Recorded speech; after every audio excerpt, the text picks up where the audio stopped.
Hello, hello, hello. Today I want to talk to you about the most amazing companion to Montessori education for parents because as it turns out, parenting it can be really, really difficult already, right? You have this little one who is developing a sense of independence.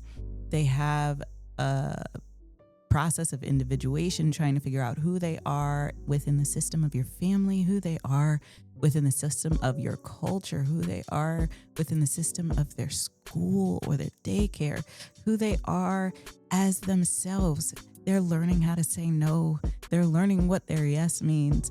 And we, as their parents, are their first teacher, their first trainer, their first supporter in the process. And it can be sincerely overwhelming. But what I am learning, what I have learned over these first couple of years of being a mother to my little one under 2 is we have to start with ourselves when it comes to raising our kids. So when I was pregnant with my daughter, I first began just this journey of trying to understand who it is that I wanted to be as a mother. Because I believed that I was already a mother the moment that I knew I was going to have this baby and she was going to stay mine.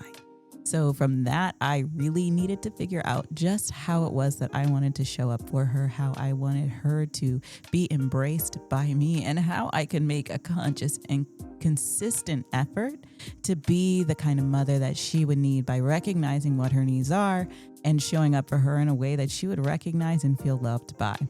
And a huge part of that came with needing to learn how to be flexible with myself. I was going through a lot of really challenging situations while I was pregnant. I had left a relationship that I recognized was just full of red flags, felt much more like a minefield than a meadow, you could say. And I left my apartment. I moved out. I was floating. I did not have anywhere to live. I was staying on the floor and on couches and occasionally on beds when I traveled for work. But I really was just in this deep hermit experience where I was very much so emotionally on my own the entirety of my pregnancy.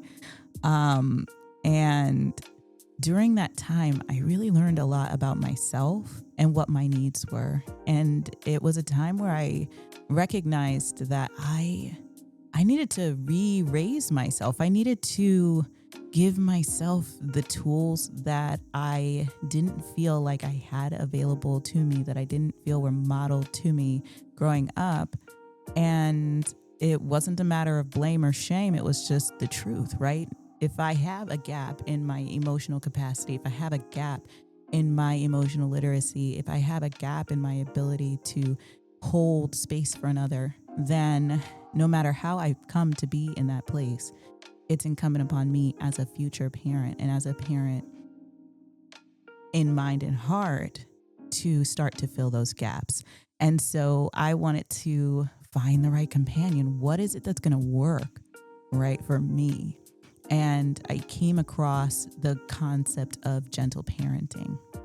Now, I already knew that I was against corporal punishment, but that wasn't enough. I didn't just want to, quote unquote, not hit my kids. I didn't just want to not yell, right? These don't do rules don't necessarily mean that I have a positive structure that I can lean on that will work really well. And becoming a vegan taught me that it's not just about, quote unquote, giving something up, but it's also about inviting new things in, right? Creating new habits, creating new conditions, new patterns, new expectations, new standards, all of these things that I could hold on to as I created this experience of transition and transformation inside and out as a mother.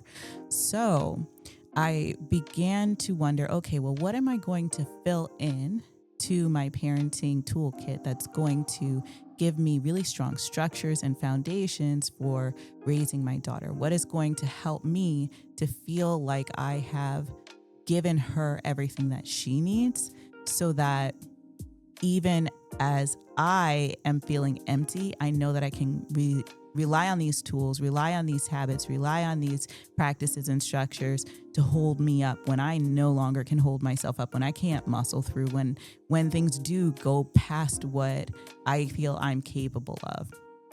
And this is where gentle parenting comes in. Now, let's start with what gentle parenting is. So, there are multiple forms of parenting out there that people kind of rely on in big, broad strokes. There are four major groups, you could say, of parenting. And then there are a lot of subgroups and subdivisions within those, ways that people practice those parenting styles, and, what they think is going to be appropriate and effective for them. I happen to believe that realistically, there's only one that's appropriate. But I do recognize that I'm not the expert. But to me, there's only one that's really even appropriate. But I'll walk you through all of them. So the first is permissive parenting. And permissive parenting is effectively what it sounds like, right? You create a condition where your child is permitted to do what it is that they want to do. There are low boundaries and low expectations, which creates a sense of insecurity and uncertainty within children. They tend to lack confidence and self-confidence in particular, as outcomes across the board when this parenting ploy is employed. Then we have neglectful parenting. This is where you are very hands-off with your child. You don't, again, give them high structure, low expectations. This is, again, very similar to permissive parenting, except for that there's not even that sort of quote unquote doting habit that you see with permissive parents as well. With neglectful parenting, you really are just letting your kids rock, right? Like you're giving them the space to be, but you're also not really guiding them in an active way. There's not a lot of consciousness or contributions coming from the parent to raise that child. You could think of these as, like, I think they were called latchkey kids in the 80s, but basically the kids who go outside and then you see them again later, maybe. But these kids are effectively raising themselves and may not see adults and their peers as people that they can rely on. They may not have the ability to create strong and lasting bonds with other people, among other things. And I think that there are some attachment style connections that come along with being raised under the neglectful parenting model, if you can call it that. Again, I'm just going with what these models are. I don't endorse any of the ones that I'm mentioning right now. The next one that I'm going to talk about is authoritarian parenting. This is the third. And this is the form of parenting that focuses on high rules, right? High expectations, high control from the parent. The child does not have autonomy or authority over themselves, that they basically become an object of the parent, right? They are a subject of the household. They are not co-leading. They're not co-creating. This is a do as I say because I said so household. And again, with this type of parenting, you see high achievement, right? Because these are children who are raised to try to meet the unachievable standard of their parents. However, you also see low self-esteem. You see low empathy, and higher instances of violence in the children who are raised under this methodology, if you can call it that. Again, this sort of parenting structure really emphasizes creating the conditions for a child to be put down and to put down others who are smaller and weaker than them, because that is what they are learning. And then the last is the authoritative parenting, also known as gentle parenting. And I think that authoritative parenting has that nickname of gentle parenting so that people don't confuse it with authoritarian parenting. But what you see with authoritative parenting is this is a system, right? So you are creating a household structure. where the parents are the leaders, but you have co-leadership from the children in that household. You're learning from your child. You are responding to your child. You're conscious and contributing to their developmental needs. You're recognizing what their developmental needs are. You have a dynamic relationship with your children, recognizing how they're growing and changing. And then you yourself are growing and changing, and it maintains this sort of symphony where you are conducting the household, right? There are rules and expectations, there are boundaries. The child is a part of the process of creating those rules and boundaries. And if you're really trying to set up your child for success, then you are also creating the conditions for your child to participate in the family. And so you don't just give a child a rule or a chore, it's a training camp for them to be able to achieve what's necessary in the future. So my daughter is under 2 years old, but she likes to help sweep. She likes to help do the dishes. She likes to help cut the fruit. She likes to help cook. And I let her do what's developmentally appropriate that's not going to get her hurt. But she is independent. She's able to be in the system of our household, and we are interdependent. So we help each other, we build each other up, and we recognize each other in our wholeness and in our healthiness. And it is my job as the parent, and it's our jobs as the parent, using the authoritative model to set the standard and the expectation, but also to give our children the space to be successful within the structures that we create. So with that, I want to talk about this great companion to the Montessori method of school, which is gentle parenting. And the reason that I see them as being such helpful companions is at school, they're not parenting your child, right? They're just teaching them. Here are your skills. Here's how you can engage in a social emotional learning setting with other children. Here are your rules and expectations. Here are your yes spaces, right? Here's how to engage in a safe way with others. Here's how you can express yourself and go explore, right? And then those children do their independent learning. They become very independent. They understand interdependencies. They understand social connections and community within the Montessori method. They have an individualized approach that teachers will implement with each child, and each child has, a way of their learning being tracked across the board.